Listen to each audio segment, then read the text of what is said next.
அடுத்ததாக விருதினை பெறும் சாதனையாளர் நமது சூழ்நிலை எப்படி மாறினாலும் நமது தனித்திறனை மறந்துவிடக் கூடாது என்பதற்கு சிறந்த உதாரணம். வாருங்கள், அவரை பற்றிய ஒரு தொகுப்பினை காண்போம்.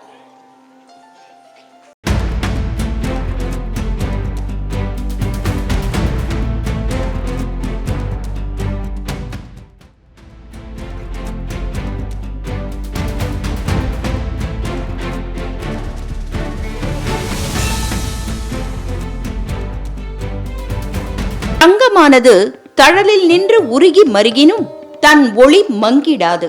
சந்தனக்காடு தான் மெலிந்து தேய்ந்தாலுமே மனம் குன்றிடாது. பொங்குமிகு சங்கு செந்தழலில் வெந்தாலும் அதன் வெண்மை குறைவுறாது.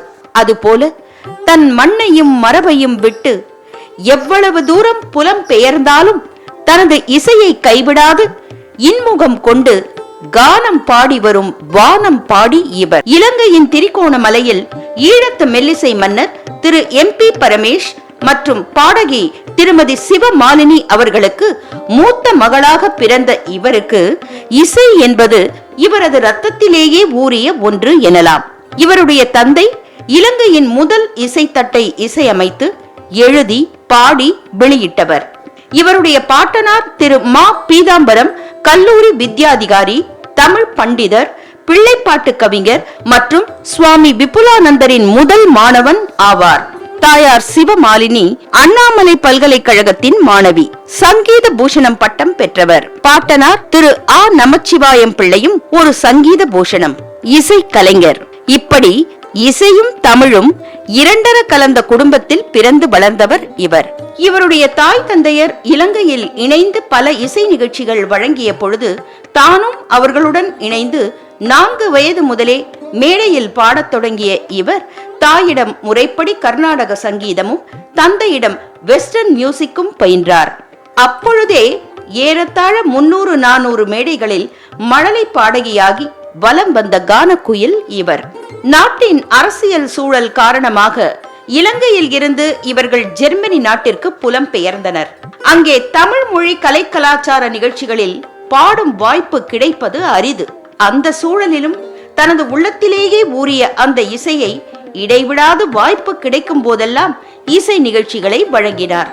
ஜெர்மனியில் பள்ளி கல்லூரி பாடம் படிக்கும் போதே தானே தமிழ் பாடல் எழுதி இயற்றி சங்கீத சாம்ராஜ்யம் என்ற இசை தொகுப்பை இசையமைத்து தனது தாய் தந்தையுடன் 1995ஆம் ஆண்டு அதனை வெளியிட்டு இலங்கையின் முதல் தமிழ் பெண் இசையமைப்பாளர் என்ற தனி சிறப்பை பெற்றவர் இவர். இவருடைய அந்த சாதனையை மெச்சி பிராங்க்பர்ட்டில் உள்ள ஜெர்மன் தமிழ் மன்றத்தின் சார்பாக ஈழத்து இசைக்குயில் என்ற பட்டமும் பாராட்டும் கிடைக்க பெற்றவர் இவர். ஜெர்மனில் படித்து இன்டர்நேஷனல் ட்ரேடிங்கில் பட்டம் பெற்ற இவர் பின்னர் அமெரிக்காவில் MBA முதுகலை பட்டமும் பெற்றார். 1999இல் ரிதம்ஸ் என்ற இசைக்குழுவை ஜெர்மனியில் தொடங்கி பல்வேறு ஐரோப்பிய நாட்டு இசை கலைஞர்களுடன் மேடையை பகிர்ந்ததுடன் ஐரோப்பிய நாடுகளில் வெளியான பல விளம்பர படங்களுக்கு பின்னணி இசை அமைத்துள்ளார். அது மட்டுமின்றி ஜெர்மனி அரசாங்கத்தின் அங்கீகரிக்கப்பட்ட மொழி பெயர்ப்பாளராக வேலை செய்தவர் புலம்பெயர்ந்த அகதிகளுக்கும் மொழி தெரியாமல் பாதிக்கப்பட்ட பெண்களுக்கும் வேண்டிய உதவிகளை பெற்றுத்தர துணை நின்றவர் இவர். பொதுவாக ஒரு பெண்ணுக்கு திருமணமானால் வாழ்க்கையே மாறிப்போகும், குழந்தை பிறந்துவிட்டால் உலகமே மாறிப்போகும் என கூறும் இவர் காதல் கணவர் திரு பிரபாகரனை கரம் பிடித்து அமெரிக்காவிற்கு புலம்பெயர்ந்து துணைவியாகவும் 2 குழந்தைகளுக்கு தாயாகவும் பின்னர் கணவருடன் இணைந்து இளம் பிள்ளைகள் பள்ளியும் நிறுவி அதனை நிர்வகித்து வருகிறார். குடும்ப பணியை கவனித்தபடி இடையில் 14 ஆண்டுகள் இசை வானிலிருந்து ஒதுங்கி இருந்த இந்த குயில் தனது தனித்துவத்தை தொலைத்துவிடக் கூடாது, இசை கனவையும் கைவிடக் கூடாது என்ற புரிதலுடன் மீண்டும் புது ஆற்றலுடன் களமிறங்கி அதில் பல வெற்றிகளையும் கண்டு வருகிறார். 2015ஆம் ஆண்டு தமிழ், ஆங்கிலம், ஹிந்தி, பிரெஞ்சு, ஸ்பானிஷ் என 5 சர்வதேச மொழிகளில் இவர் எழுதி இயற்றி இசையமைத்து பாடி வெளியிட்ட குயின் கோப்ரா இசை தொகுப்பிற்கு பெரும் ஆதரவும் அதற்கான எடிசன் ஸ்பெஷல் ஜூரி விருதினையும் பெற்றவர் இவர். அது மட்டுமின்றி அதில் ஒரு பாடலை படம் பிடித்து தானே நடித்து வெளியிட்ட ஆத்தங்கரை ஓரத்திலே என்ற பாடலும் இவருக்கு மக்களிடையே பெரும் வரவேற்பை பெற்று தந்தது. நல்ல கருத்துள்ள திரைப்படங்களை தயாரித்து வழங்குவதிலும் ஆர்வம் கொண்ட இவர் 2024ஆம் ஆண்டு வைஷாலி சுப்பிரமணியம் இயக்கத்தில் தயாரித்து வெளியிட்ட புஷ்பாஞ்சலி குறும்படத்திற்கு தமிழ் அகம் நிறுவனம் வழங்கிய சிறந்த தயாரிப்பாளர் விருதுடன் கனடாவில் நடந்த டொரண்டோ இன்டர்நேஷனல் பிலிம் ஃபெஸ்டிவலில் இந்த குறும்படம் சிறந்த சமூக விழிப்புணர்வு படமாக தேர்ந்தெடுக்கப்பட்டது. Bollywood Hollywood film festival Las வேகாஸில் best film award, Toronto international Tamil festival வழங்கிய best director award, Tamilagam international film festival வழங்கிய best producer award, Rameswaram international film festival வழங்கிய best film award, international star film festival வழங்கிய பெஸ்ட் பிலிம் அவார்ட் முதலிய 21 சர்வதேச திரை விழாக்களில் விருதினை தட்டிச் சென்றது. இவர் நாடு விட்டு நாடு வந்தாலும் தன் நாட்டின் மீது பற்று கொண்டவர். தனது தந்தை 1968-70 எழுதி இசையமைத்து இலங்கையின் முக்கிய தமிழ் பகுதிகளான மட்டக்களப்பு, திருகோணமலை, யாழ்ப்பாணம் ஆகியவற்றின் வரலாறு, அதில் வாழ்ந்த மக்களின் பெருமைகளை குறிப்பிடும் பாடல்களான திருகோணமலை எங்கள் நாடு, யாழ்ப்பாடி யாழ்ப்பாணம், மீனிசை பாடி வரும் என்ற பாடல்களுக்கு பின்னணி இசையமைத்து இசைத்தட்டாக வெளியிட்டு அதனை இளம் தலைமுறையினரிடம் கொண்டு சேர்த்துள்ளார். இப்படி Ilangai, India, Denmark, Germany, Switzerland, Netherlands, Canada, America என பல உலக நாடுகளில் 800க்கும் மேற்பட்ட மேடைகளில் தமிழிசை வழங்கியவர்தான் வெற்றிகரமான தயாரிப்பாளர், பாடலாசிரியர், நடிகை, தொழிலதிபர், இலங்கையின் முதல் தமிழ் பெண் இசையமைப்பாளர், ஈழத்து இசைக்குயில் திருமதி பிரபாலினி பிரபாகரன் அவர்கள்.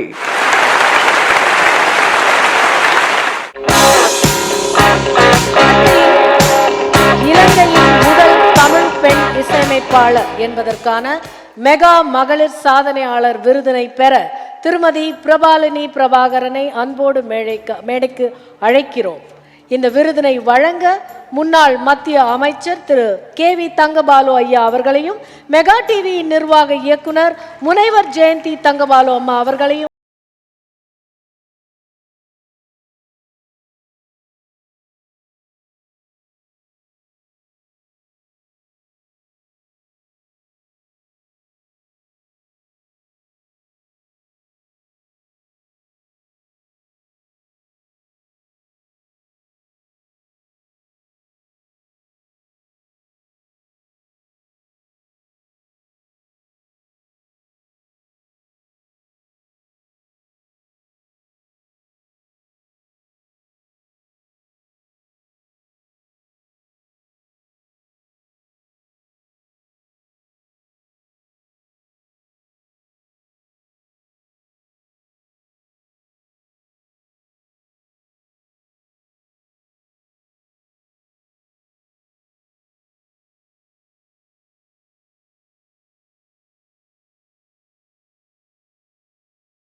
கணவர் அதுக்கு துணை இருப்பாங்களா தெரியல. நாங்கள் எல்லாத்துலேயும் நம்பர் 1 தொடர்ந்து இருக்கிறதுக்கு. ஏன்னா எங்கள் சமூக கட்டுப்பாட்டுக்கு ஏற்ற மாதிரி குழந்தைங்க, மாமியார், மைத்துனர், எங்களுடைய சொந்த பந்தங்களுக்கு அடங்கி நாங்கள் வாழ வேண்டிய ஒரு கட்டாயத்தில் இருப்போம். ஆனாலும் எங்களோட குழந்தைங்கள்லாம் வளர்ந்தோடனே எங்கள் கனவுகள் ஒரு நடன ஆசிரியராக இருக்கணுமோ, இல்லாட்டி ஒரு பாடகியாக இருக்கணுமோ, ஒரு நடிகையாக இருக்கணுமோன்ற அந்த அந்த அந்த விருப்பங்களை நாங்கள் மனசுக்குள்ளேயே வச்சுருப்போம். அதை உடைச்சி வெளியில் வர்றது ரொம்ப கஷ்டமாக இருக்கும். அதில் வெற்றி பெற்று முன்னோடிகளாக இருக்கிற பல கலைஞர்களை, பல பெண்களை அடையாளப்படுத்தி இப்படி ஒரு கௌரவ மேடை கொடுத்து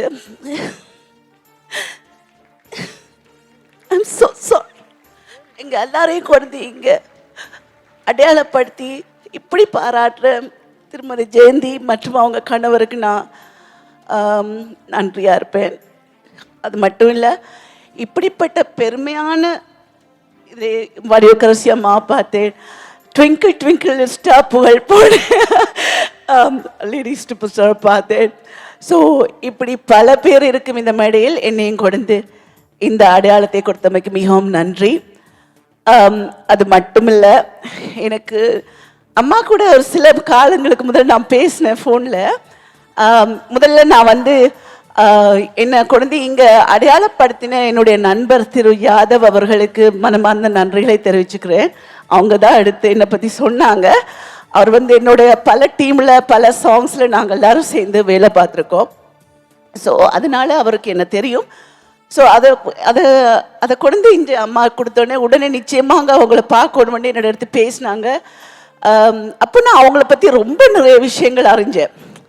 ஸோ அப்போ நான் யோசித்தேன், நார்மலாக இவங்களுக்கு தான் அவார்ட் கொடுக்கணும்.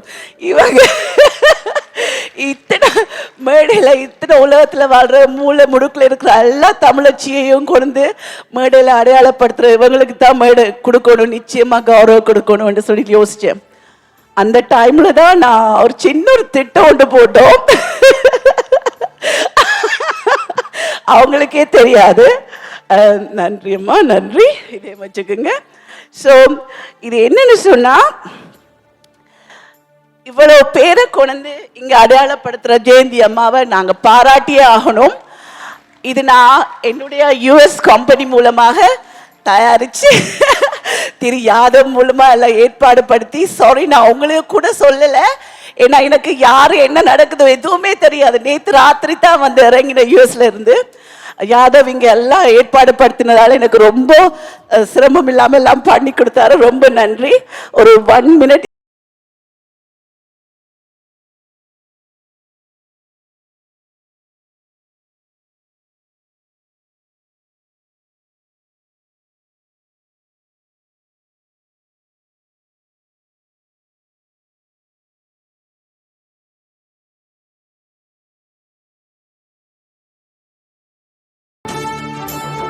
மிகவும் நன்றி அம்மா. நீங்கள் உங்களை பற்றி உங்கள் எல்லாருக்கும் என்னென்ன தெரியும்னு எனக்கு தெரியல. நான் நோட்ஸ் எல்லாம் எடுத்து வச்சுருந்தேன், மனசில் இருக்கிறத சொல்கிறேன். முதல்ல இந்த மேகா டிவி சேனலை ஆரம்பித்தது திரு தங்கபாலு சார் தான். ஆனால் எல்லா புகழும் இறைவனுக்கு என்ற மாதிரி எல்லா புகழும் இந்த அம்மாவுக்கு தான் போய் சேரணும். ஏண்டா அது திரு தங்கபாலு சார் அவர்களே ஒத்துக்கொள்வாங்க. எத்தனையோ பாராட்டு பெற வேண்டிய பெண்களை தேடி தேடி கண்டுபிடிச்சி 16 வருஷங்களா இந்த நிகழ்ச்சியை நடத்திட்டு இருக்கீங்க. மிகவும் நன்றி. ஒரு சில வார்த்தைகள் உங்கள் ஜனத்துக்காக சொல்லுங்க. ஆக்சுவலாக இதை நான் எதிர்பார்க்கல. நான் ஒன்றும் பெருசாக சாதனை ஒன்றும் பண்ணலை. சாதனை பண்ணவங்களை மேடை ஏற்றி நான் சந்தோஷப்படுறேன்.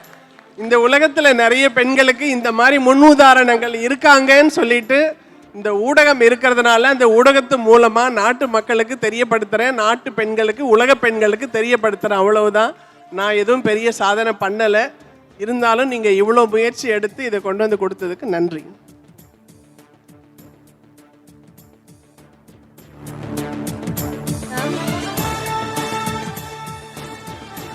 Thank you, madam. Thank you very much.